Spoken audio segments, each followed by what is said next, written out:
Defibrilator, written and read by me, Alex Kapranos. I didn't know Big Jamesy that well. He hung about with Macpherson, my flatmate. I'd met him on Christmas Day when I worked a shift at the 13th Note. He sat on the end of the bar, drinking and drinking, until he threw up over it, watery spew dripping onto the pint glasses on the shelf below. Christmas Day. Thanks, Jamesy. Macpherson was the star of the Glasgow Easy Listening revival, spinning Klaus Wunderlich and Peters and Lee records in a kipper tie and polyester suit, smelling of Oxfam and Brute for Men. Let's get a band together. It'll be great. Big Jamesy can play guitar. He's really good. Okay. I'll ask Baldy Keith to come down and play drums. He's got a van as well. So I was back in the basement of the 13th Note with Big Jamesy, Macpherson and Baldy Keith. We didn't have a name, any songs, or any idea of what we were going to do other than it was going to be really heavy. Big Jamesy looked like one of those late Ramones. You know, those guys that came in to play the drums or the bass when Dee Dee had gone off to rap. Leather jacket, black bowl cut, surly stoop and malnourished frame. And on drums it's Benny Ramone. Instantly identifiable but completely anonymous. We'd set up our gear. Baldy Keith's parents had bought him a huge ostentatious kit with too many toms and one of those backward cymbals. Macpherson's bass was a beautiful Paddy's Market semi that shrieked when any amp was turned up over 2. I was going to sing, and Big Jamesy brought out his Charvel and plugged it into a luminous yellow Dodd Metal Maniac pedal, then turned every dial on the PV tranny amp as far to the right as it would go. Then he started. Oh, shite. He's a shredder.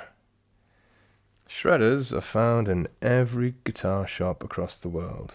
From the age of about 13, they become consumed by World of Warcraft, a fear of females, and the desire to move their fingers as quickly and loudly across the fretboard of an electric guitar as is inhumanly possible.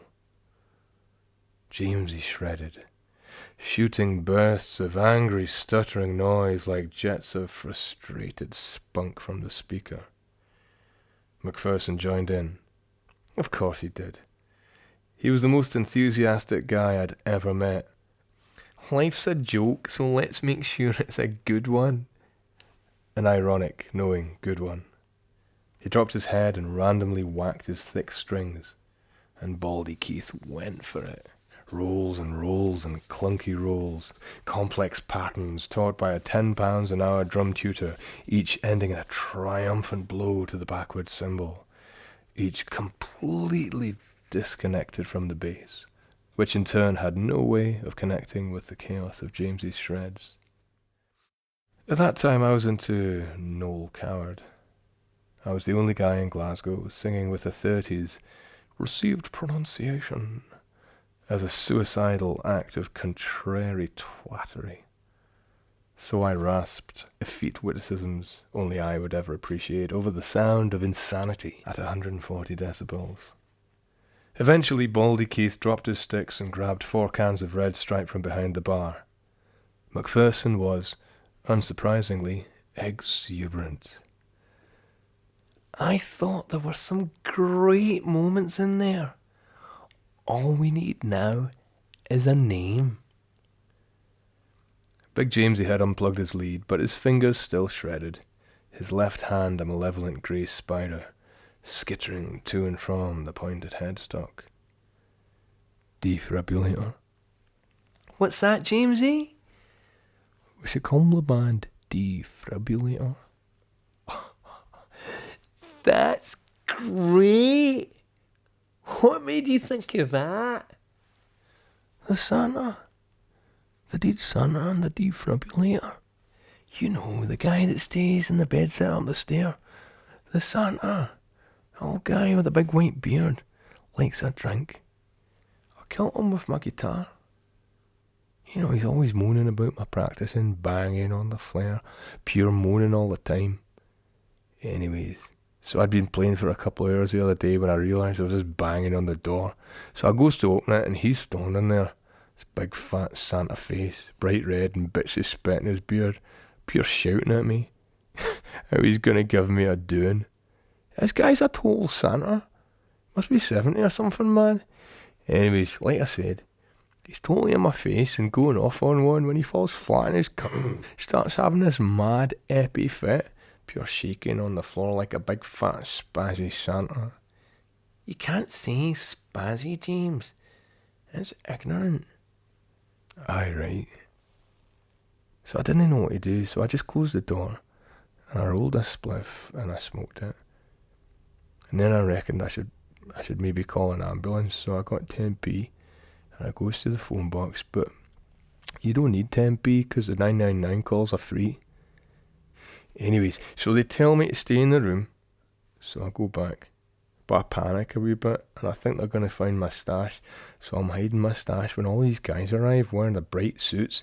It's all crazy, man. These guys have got Santa's shirt open, and one guy's blowing in his mouth, the other guy's pumping up and down on his chest. Totally frantic, man. Totally frantic. Then they get out the machine. The defibrillator. That thing is mad, by the way. I've got it on his chest and pure firing 5,000 volts of electricity through him. Totally fucking mental. Anyways, I think that would be a magic name for a band. Because it would be like we were totally firing 5,000 volts of noise into the ears of the audience. But what happened to the guy, Jamesy? Oh, the Santa was dead. Took him away. But check this out. Jamesy had his hands in his pocket. When they were blowing in his mouth, they had to take his falsers out. And they left these behind when they took him away. Jamesy opened his hand to reveal a complete set of pink and white dentures.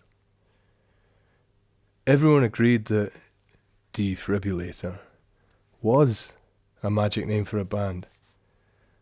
But we never practiced again for some reason. You have been listening to Late Night Tales, music and stories worth staying up for.